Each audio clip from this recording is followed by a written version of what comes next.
বিসমিল্লাহির রহমানির রহিম। আমার প্রাণপ্রিয় ছাত্রছাত্রীরা, তোমরা সবাই কেমন আছো? আশা করি তোমরা সবাই ভালো আছো। তোমাদের দোয়ায় আমিও আল্লাহর রহমতে ভালো আছি। আমি হাসিনা খাতুন লিপি, প্রভাষক, পৌরনীতি ও সুশাসন, Panchgachhia AZ Khan memorial school and college. গত ক্লাসে আমি আলোচনা করেছিলাম পৌরনীতির সংজ্ঞা একাদশ শ্রেণীর। আজকে আলোচনা করব একাদশ শ্রেণীর পৌরনীতি ও সুশাসন বিষয়ের প্রথম পত্রের পৌরনীতির বিষয়বস্তু। পৌরনীতির বিষয়বস্তু। আমরা জানি পৌরনীতির বিষয় ব্যাপক ও বিস্তৃত। পৌরনীতির বিষয়বস্তুগুলি কী কী সেটা আমরা আজকে জানব এবং শুনব। পৌরনীতির বিষয়বস্তুর প্রথম পয়েন্ট নাগরিকতা বিষয়ক। নাগরিকতা বিষয়ক।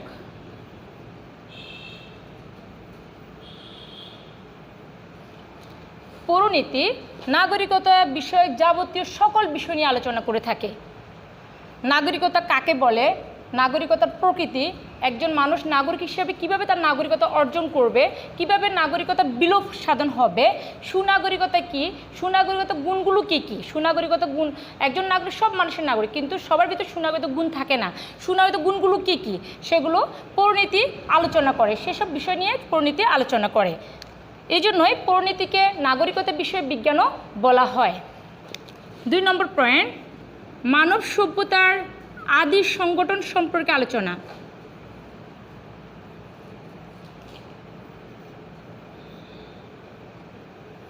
মানব সভ্যতার আদি সংগঠন।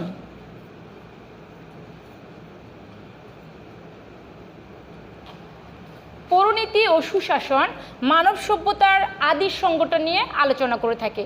মানব সভ্যতার সবচেয়ে আদি এবং অকৃত্রিম প্রতিষ্ঠান হলো পরিবার। আর পৌরনীতি পরিবারের সংজ্ঞা, পরিবারের কার্যাবলী, সামাজিক পরিবর্তন কাকে বলে, সামাজিক পরিবর্তনের কারণগুলো কি কি, সামাজিক মূল্যবোধ কী প্রভৃতি নিয়ে পৌরনীতি আলোচনা করে থাকে। রাজনৈতিক প্রতিষ্ঠান।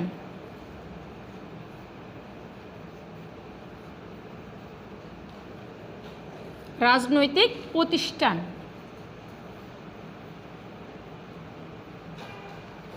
পৌরনীতি ও সুশাসন রাজনৈতিক প্রতিষ্ঠান নিয়ে আলোচনা করে থাকে। এখন রাজনৈতিক প্রতিষ্ঠানগুলো কি কি? রাজনৈতিক প্রতিষ্ঠান যেমন সরকার, সরকারের অঙ্গ কয়টি, সরকার কাকে বলে, সরকারের কার্যাবলীগুলো কি কি, এটি নিয়ে পৌরনীতি আলোচনা করে থাকে। তারপর রাজনৈতিক প্রতিষ্ঠান যেমন রাজনৈতিক দল, তারপরে জনমত, নির্বাচন, নির্বাচক মণ্ডলী, এগুলো নিয়ে পৌরনীতি আলোচনা করে থাকে। রাজনৈতিক প্রতিষ্ঠান। রাজনৈতিক তত্ত্ব।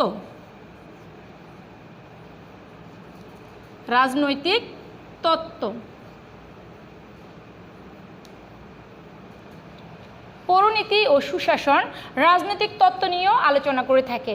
রাষ্ট্রের উৎপত্তি, রাষ্ট্রের কার্যাবলী ইত্যাদি নিয়ে বিভিন্ন মনীষীরা, বিভিন্ন দার্শনিকরা যে তত্ত্ব প্রদান করেছে সেটি পৌরনীতি আলোচনা করে থাকে। 5 নম্বর পয়েন্ট সামাজিক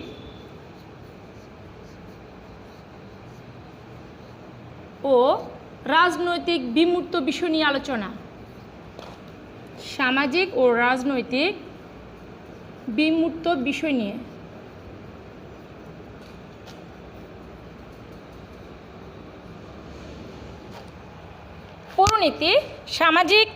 পৌরনীতি সামাজিক ও রাজনৈতিক বিমূর্ত বিষয় নিয়েও আলোচনা করে থাকে। সামাজিক ও রাজনৈতিক বিমূর্ত বিষয়গুলো কী কী? যেমন আইন। আইন কাকে বলে, আইন কাকে বলে, আইনের উৎসগুলো কোথা থেকে এসেছে, আইনের প্রয়োজনীয়তা কী, তারপরে আইনের সাথে স্বাধীনতার সম্পর্ক কী, স্বাধীনতা কাকে বলে, স্বাধীনতা রক্ষা করার উপায়গুলো কী কী, সাম্য কাকে বলে, সাম্যের সাথে স্বাধীনতার সম্পর্ক কী, এগুলো নিয়ে, এসব সামাজিক ও রাজনৈতিক বিমূর্ত বিষয় নিয়ে পৌরনীতি আলোচনা করে থাকে।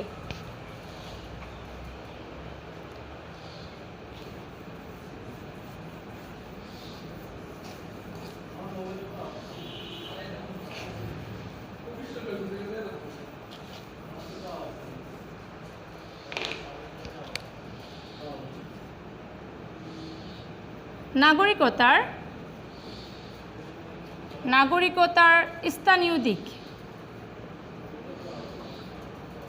নাগরিকতার স্থানীয় দিক। পৌরনীতি ও সুশাসন নাগরিকতার স্থানীয় দিক নিয়ে আলোচনা করে। একজন নাগরিক সে প্রথমে স্থানীয় ক্ষেত্রে ইউনিয়ন পরিষদ, উপজেলা পরিষদ, পৌরসভা, সিটি কর্পোরেশন, জেলা পরিষদ এসব সংস্থার সাথে সে জড়িত থাকে। পৌরনীতি ও সুশাসন একজন নাগরিকের যাবতীয় স্থানীয় দিক নিয়ে আলোচনা করে থাকে।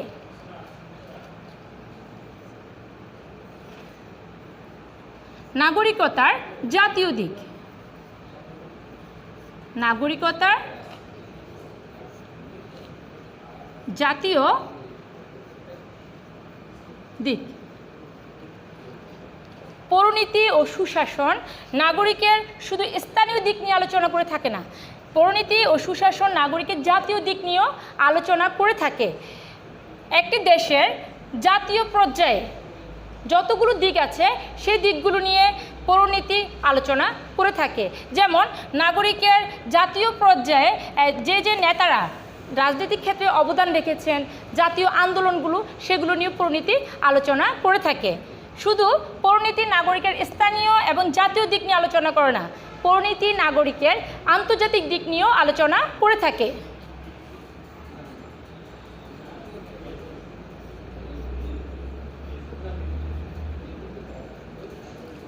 নাগরিকতার আন্তর্জাতিক দিক।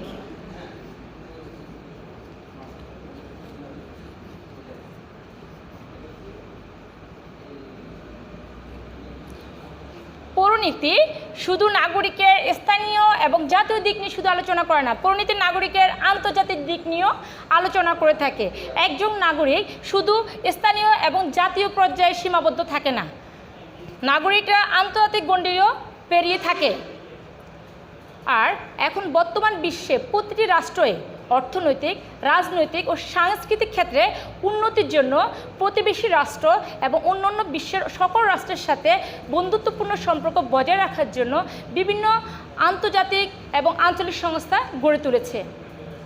এক্ষেত্রে আমরা বলতে পারি যেমন জাতিসংঘ, কমনওয়েলথ, ওআইসি যেটি বিশ্বের মুসলিম সংস্থা, মুসলিম সংগঠন, ওআইসি, সার্ক, এই সংগঠনগুলোর গঠন কাঠামো, উদ্ভব, উদ্দেশ্য, কার্যাবলী সবগুলো নিয়ে পৌরনীতি আলোচনা করে থাকে। তাই আমরা বলতে পারি পৌরনীতি শুধু নাগরিকের স্থানীয় দিক বা জাতীয় দিক নিয়ে আলোচনা করে থাকে না, পৌরনীতি নাগরিকের আন্তর্জাতিক দিক নিয়েও আলোচনা করে থাকে।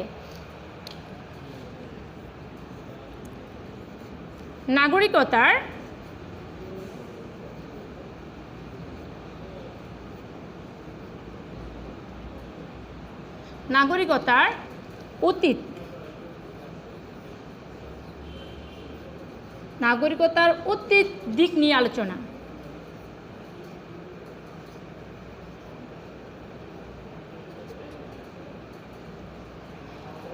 পৌরনীতি নাগরিকের অতীত দিক নিয়ে আলোচনা করে থাকে। যেমন একজন নাগরিক অতীতে কি কি অধিকার রাষ্ট্র থেকে ভোগ করত এবং কি কি কর্তব্য নাগরিক হিসেবে সে পালন করতো রাষ্ট্রের জন্য, সেগুলো নিয়েও পৌরনীতি আলোচনা করে থাকে। তাহলে আমরা বলতে পারি যে পৌরনীতি নাগরিকের অতীত দিক নিয়েও আলোচনা করে থাকে।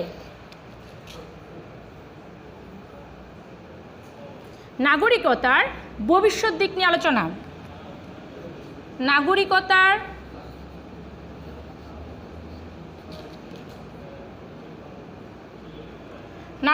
অতীত দিক নিয়ে, নাগরিকতার বর্তমান দিক নিয়ে আলোচনা। বর্তমান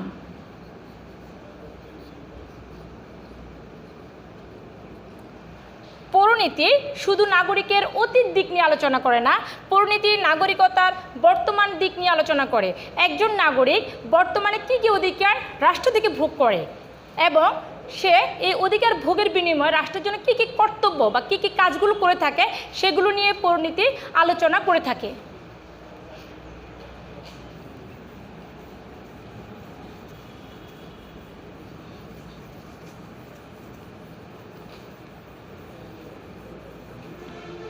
পৌরনীতি শুধু নাগরিকের অতীত এবং বর্তমান দিক নিয়ে আলোচনা করে না, নাগরিকের ভবিষ্যৎ দিক নিয়েও আলোচনা করে থাকে।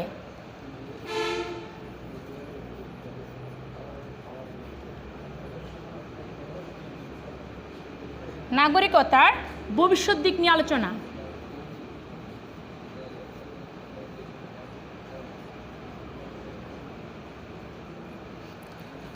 পরিণতি নাগরিকের ভবিষ্যৎ দিক নিয়েও আলোচনা করে থাকে। একজন নাগরিক ভবিষ্যতে রাষ্ট্র থেকে কী কী অধিকার ভোগ করবে, রাষ্ট্রের প্রতি কী কী কর্তব্য পালন করবে, সেই বিষয়টি নিয়েও পরিণতি আলোচনা করে থাকে। সুনাগরিকতার শিক্ষা।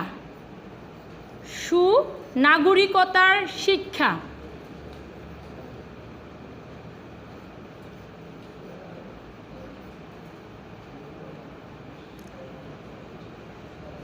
সুনাগরিকতার শিক্ষা। আমরা জানি আমরা সবাই নাগরিক, কিন্তু সবাই কি সুনাগরিক?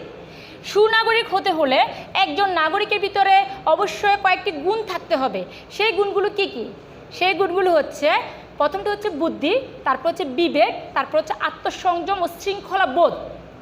তাহলে একজন নাগরিক যদি সুনাগরিক হতে হয়, সেই শিক্ষাটা আমরা পেয়ে থাকি পরিণতি পাঠ করে।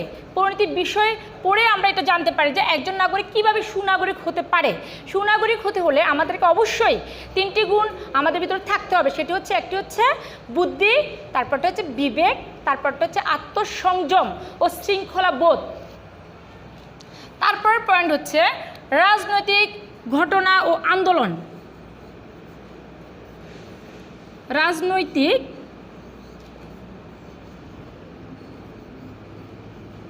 ঘটনা ও আন্দোলন।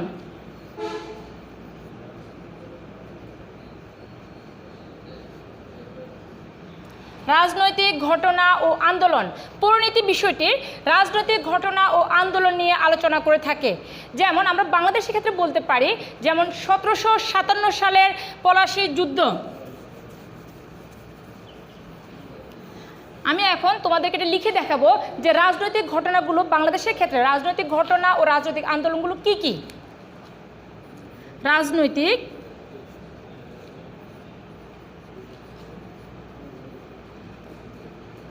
ঘটনা ও আন্দোলন।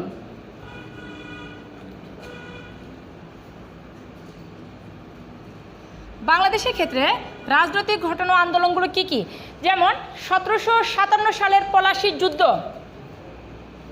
1757 সালের পলাশীর যুদ্ধ। 1757 সালের পলাশীর যুদ্ধ। 1757 সালের পলাশীর যুদ্ধ। 1857 সালের সিপাহী বিদ্রোহ। 1857 সালের সিপাহী বিদ্রোহ।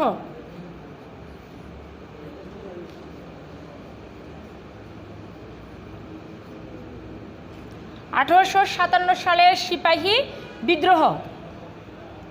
1905 সালের বঙ্গভঙ্গ। 1905 সালের বঙ্গভঙ্গ। 1905 সালের বঙ্গভঙ্গ।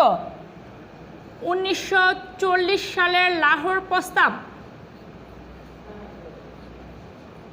1940 সালের লাহোর প্রস্তাব।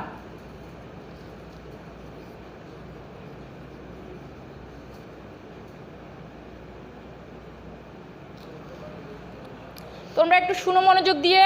রাজনৈতিক ঘটনা আন্দোলন 1757 সালে পলাশীর যুদ্ধ। পলাশীর যুদ্ধের ঘটনাটার কি কারণে হয়েছে, এর কারণগুলো, এর ফলাফলগুলো কি কি। 1857 সালে সিপাহী বিদ্রোহ কি, সিপাহী বিদ্রোহ আন্দোলনটা কারণ ফলাফল। 1905 সালে বঙ্গভঙ্গ যে হয়েছে সেটার ভাগ করা হয়েছে যে বাংলা প্রদেশকে, এই বঙ্গভঙ্গের কারণ ও ফলাফল। 1940 সাল লাহোর প্রস্তাব, এগুলো সবগুলো নিয়ে আলোচনা করে থাকে পরিণতি। এছাড়াও আরও অনেকগুলো ঘটনা নিয়ে আলোচনা করে থাকে, যেমন 1966 সালের 6 দফা আন্দোলন, 1969 সালের গণ আন্দোলন, তারপর 1970 সালে যেমন নির্বাচন, তারপর 1971 সালের মুক্তিযুদ্ধ, 7 মার্চের ভাষণ। 1971 সালের আগে 7 মার্চের ভাষণ বঙ্গবন্ধু শেখ মুজিবুর রহমানের, আমাদের জাতির পিতা বঙ্গবন্ধু শেখ মুজিবুর রহমান যে ভাষণ দিয়েছেন 7 মার্চের ঐতিহাসিক ভাষণ, সে ভাষণ। 1971 সালের মুক্তিযুদ্ধ। এসব প্রবৃত্তি বিষয় নিয়ে আমরা জানতে পারবো একমাত্র পরিণতি বিষয়টি পড়ে। পরিণতি এই বিষয়গুলো নিয়ে আলোচনা করে থাকে।